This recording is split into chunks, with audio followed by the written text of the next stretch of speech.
রংপুর। আচ্ছা কি হয়েছে, বিষয়টা কি হয়েছে একটু বলবেন? বিষয়টা আমি চাইতাম না এখানে সংসার করার লাইগা এরা মারার হুমকি করে। কারে? আপনারে? হ্যাঁ, আমার শহরে আমার মারার হুমকি করে যে যদি থাকতো কি বলে, যদি কি জানি দল করছে ওটা যদি থাকতো তাহলে কিন্তু আমার কাইটা ভাষায় দিতে পাবে। তোর মতন মেরে এখানে দুদিনও আমি রাখতাম না। অনেকভাবে মারার হুমকি দেয়, আবার ওনার পোলারে দেখি মানে খারাপ মন্তব্য দেয়, আমি শুনি। ওইসব আমার উপরে যাই এমনিতে টর্চার করে, মারাডাঙ্গা করে। চেন লইয়া গেছে একদিন মারার লাইগা, তো দুটো মার দিছে। পরে আমি কইতেছি যাইতে কয়, আমি যাবো না। তারপর কাছে আচ্ছা আমি যাবো, তারপর আসছি। পরে দা লইয়া গেছে, চেন তো আছে ঘরে, কারণ আমি যাবো না। যাওয়ার লাগে এখনো টর্চার করতেছে আমার উপর। পরে কইতেছি যে আমি যাবো, এরপর ওখানে হয়েছে আমি আসছি। আমার নাম মোহাম্মদ কামাল হোসেন, আউলিয়াপুর 6 নং ওয়ার্ড। ঘটনা ঘটছে, আমার এই ছেলেটা IS সেকেন্ড ইয়ার এই কলেজে লেখাপড়া করে, ঢাকা গেছে। ঢাকা যাওয়ার পর থেকে এই মেয়ের সাথে তার ফোনে সম্পর্ক।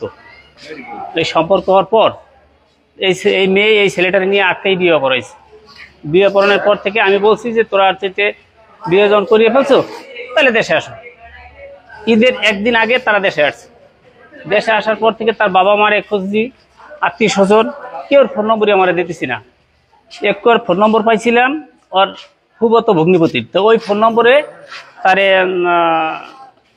বাবা মা বোন বোনাই সবাইরে পাওয়া গেছে, এবং ওর আগে স্বামীরও পাওয়া গেছে। 2টা সন্তান, একটা মেয়ের বয়স হলো 8.5 বছর আর ছেলেটার বয়স হলো 5 বছর।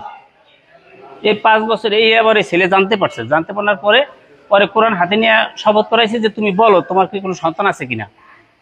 পরে কইছে যে আমার একটা সন্তান আছে। পরবর্তীতে 2টা সন্তান, দুটোটাই স্বীকার করছে যে 2টা সন্তানই আমার, মোবাইলে ছেড়ে দিচ্ছে আর আগের স্বামী। এই হলো তাদের দ্বিধার দ্বন্দ্ব। তো রুবেল মেম্বার আমাকে ওয়ার্ডের, তারে আমি এটা জানাইলাম যে ভাই এই ঘটনা কি করা যায়। পরে রুবেল মেম্বার কালকে বসার পরে তারা সিদ্ধান্ত করছে যে দেখো তুমি তোমার বাবা মারে নিয়ে আসো, তোমার একলা আমরা রাখতে পারতেছি না।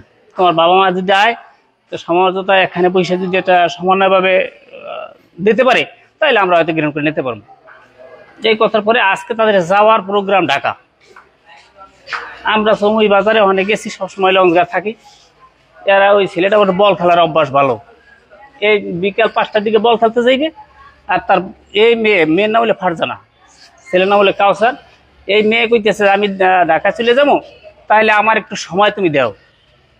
তো ও কইছে যে এখন সময় দিতে পারবো না, আমি এখন বল খেলতে যাব। কিন্তু বল খেলতে যাবে এই আর থাকে কেমন তার ওর চোখ করোনা দিয়ে বাঁধতে ফেলাইছে, বাঁধতে ফেলাই তার দিছে। তারপরে আমি তারে যাই দেখছি রক্তাক্ত হয়েছে, এই হুন্ডায় বইটা নিয়ে এই জরুরি বিভাগে ভর্তি করছে। হ্যাঁ, আমি আইনে আশ্রয় নিব। আগে বিয়ে হয়েছে, 2টা সন্তান, একটা বয়স হলো 8.5 বছর, একটা বয়স হলো 5 বছর। মেয়ের নাম হলো ফাতেমা আর ছেলেটার নাম হলো ফাহিম। আর ওর আগে স্বামীর নাম হলো ফারুক। এখন ঠিক হলো রংপুর। ওই ছেলের বাড়ি রংপুর, ওই মেয়ের বাড়ি রংপুর। এরা ওই মেয়ে এই ছেলের সাথে ফোনে যোগাযোগ করে দিয়ে ঢাকা নিয়ে ছেলেটার আটকাই এরপর বিয়ে করাইছে। বিয়ে করছে 2.5 মাস থেকে 3 মাস এরকম হবে, কিন্তু আমার বাড়িতে এসে ঈদের একদিন আগে।